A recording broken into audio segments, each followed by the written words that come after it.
আসসালামু আলাইকুম। গ্রুপের বড় ভাইদের দৃষ্টি আকর্ষণ করছি। এটা SP14 সিরিজের একটা মাদারবোর্ড, নো ডিসপ্লে অবস্থায় আছে। এটার সমস্ত কয়েলে ভোল্টেজ আছে, কোর ভোল্টেজ আছে, জিএফএক্স ভোল্টেজ আছে এবং পিএলটি রিসেট আছে, পিএলটি বাফার। তো ডিসপ্লে আসতেছে না বিদায় আমি ট্রাস্টেড কয়েকটা প্ল্যাটফর্ম থেকে কয়েকটা বায়োস করেছি।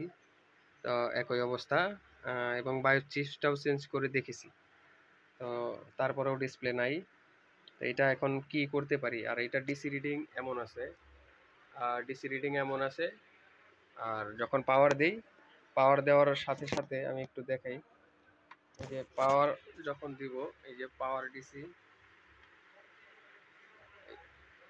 পাওয়ার দিলে 400 ছাড়াই যাচ্ছে। হ্যাঁ, তারপরে আইসা স্টেট হয়ে যাচ্ছে।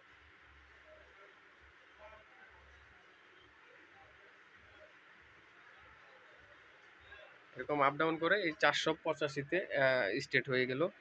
তো এটা কি করতে পারি? কেউ একটু সহায়তা করেন আমাকে।